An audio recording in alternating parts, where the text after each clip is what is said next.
Magandang araw. So, andito na naman ang animal.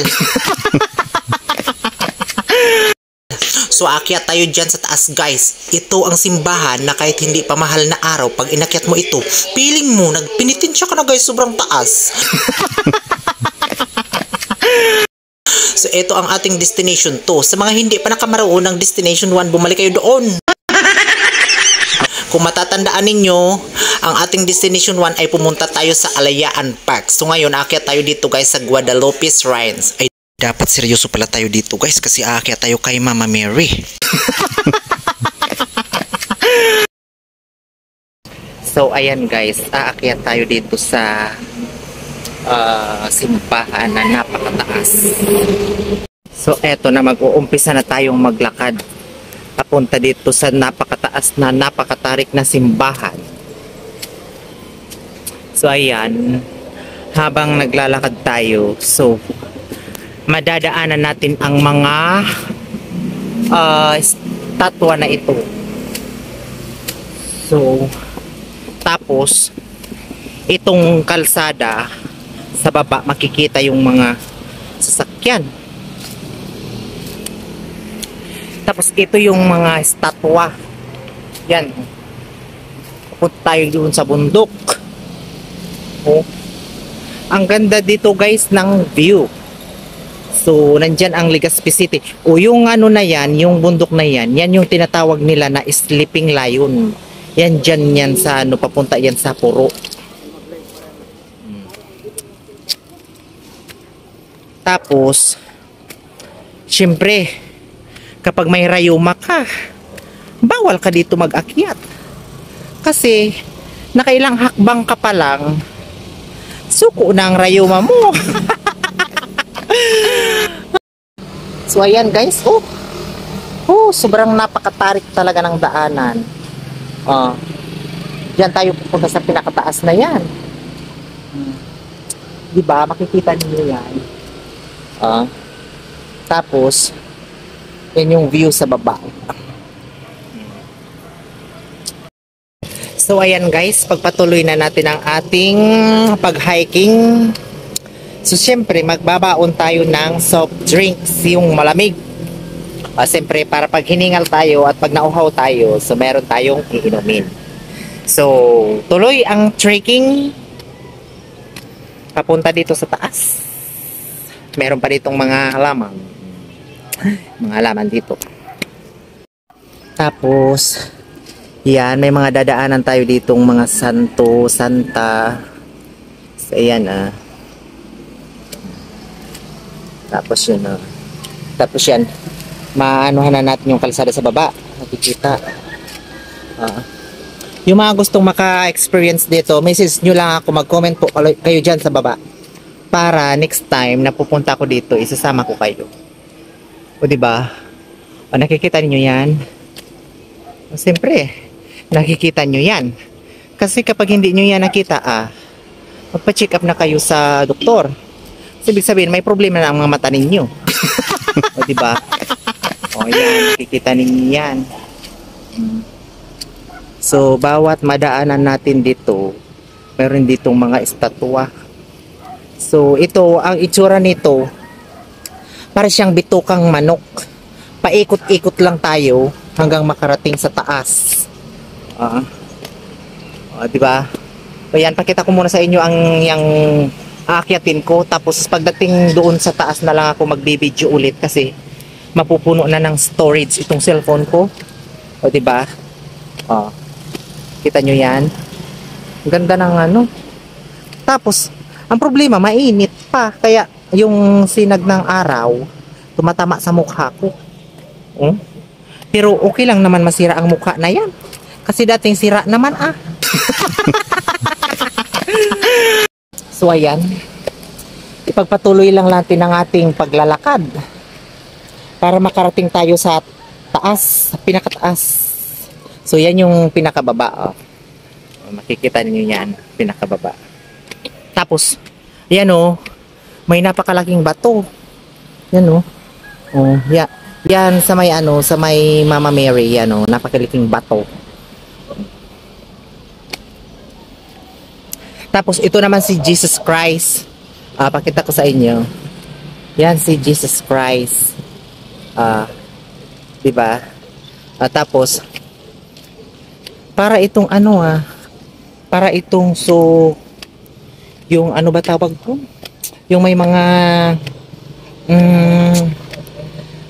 station of the cross. Tapos ito na siya yung parang pinasakitan na siya. Yan no. Yan. Ay, andito na tayo sa tuktok. Karating na ako dito sa taas. Yan na yung church. Tapos yan yung sa baba. Yan yung Legazpi City. Diba? Eh, pagod.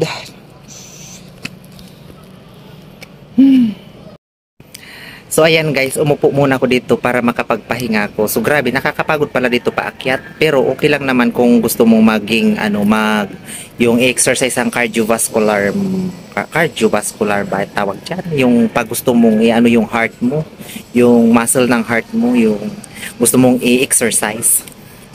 Kasi talagang yung pag umakyat ka dito, yung gaganyan-ganyan yung puso mo. Yung talagang parang babayo-bayo siya.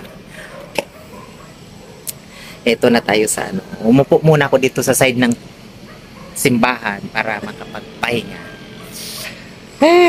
Sulit naman. Ayan yung ayan yung bundok. Tingnan nyo. Yan yung sa likod yan yung puro Legazpi City, yung Legazpi Boulevard. Yan.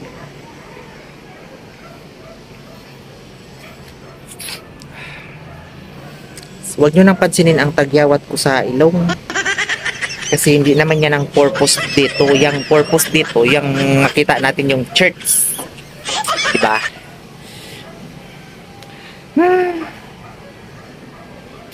Huwag nyo nang pansinin ang tagyawat niyan. Pansinin nyo na lang ang dimples ko.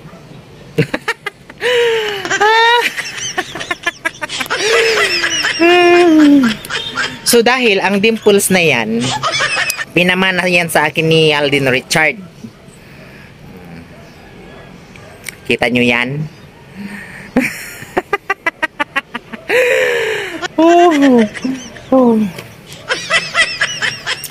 Di ba nakakapagod pero sobrang nakaka-amaze ang lugar na ito kasi di ba pag papaakyat ka dito para siyang bitukang manok na paikot-ikot pataas tapos pag dito ka na sa taas makikita mo yung napakagandang view ng Legazpi City. Yan o.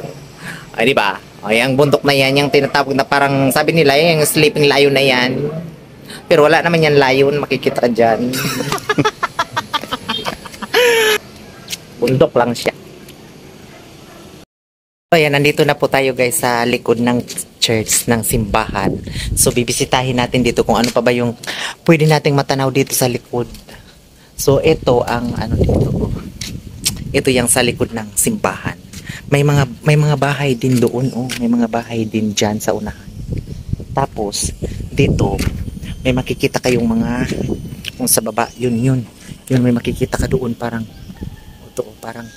doon parang palayan doon. Yan parang mga palayan doon. Tapos mga bahay din pala dyan. Dito ito makikita ninyo parang marriage counseling center. So siguro yung mga nawawasak na pagmamahalan na mga kinasal na tapos minsan may mga hindi pagkakaunawahan dito sila kina-counseling. So feeling ko ganun ang ginagawa dito. So para maayos at maisalba pa yung relasyon ng mag-asawa. So yung tinatawag na marriage counseling center. So if I am not wrong, yun siguro ang ibig sabihin. Tama ba guys? Hindi ko alam. Di ba? So, ito naman yung napakagandang halaman. Ito yung tinatawag na santan plant. Makikita niyo may mga tanim dito. Tapos, dito, ipakita ko sa inyo. Ito, yan yung tinatawag na kamansi sa Tagalog. Yan, ginugulay yan, maraming bunga. Yan. Diba? Tapos, ipakita ko sa inyo si Mama Mary, ang laki. Yan, saan ba ang turi? Yan. O, yun. O, yan si Mama Mary, ang laki. O, diba? O, bakit piniflex ko man itong Mountain Dew? Hindi man to bayad sa advertisement. O, di, wag natin ipakita ang pangalan na yan. Diba? Pagod.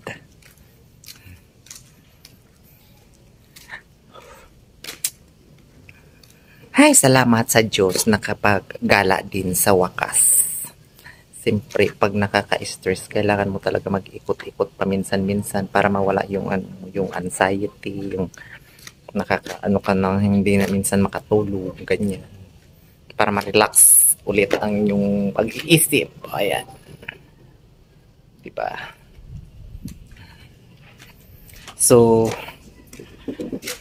kasama ko ang pamangkin ko, pero syempre hindi ko naman siya ipakita sa video kasi ayaw niyang nakikita siya sa video. Ito ang entrance ng simbahan. So wala pala ditong tao, guys. So ngayon, ang tao dito is kami lang. Ako, tas yung kasama kong pamangkin. Yan.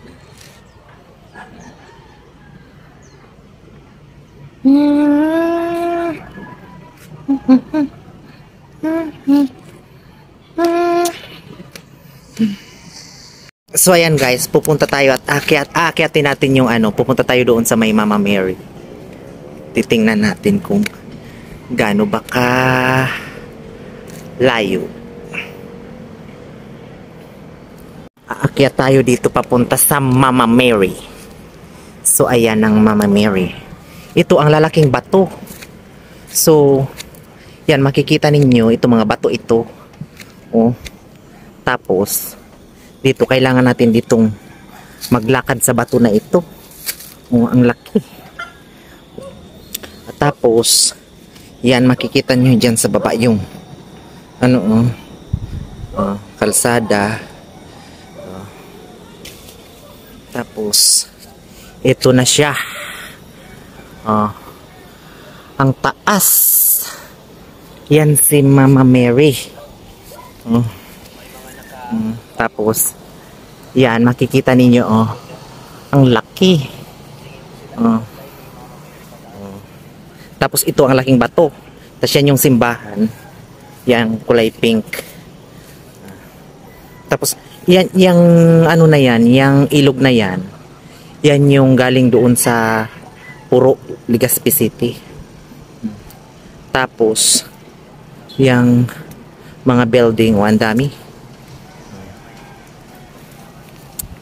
Diba? So hanggang dito na lang muna guys ang vlog na ito dahil bababa na kami. Diba? May mga halaman dito oh. Ang ganda ng mga flowers. Oh. So next time naman guys, nakakapagod. So bye-bye na. Bye.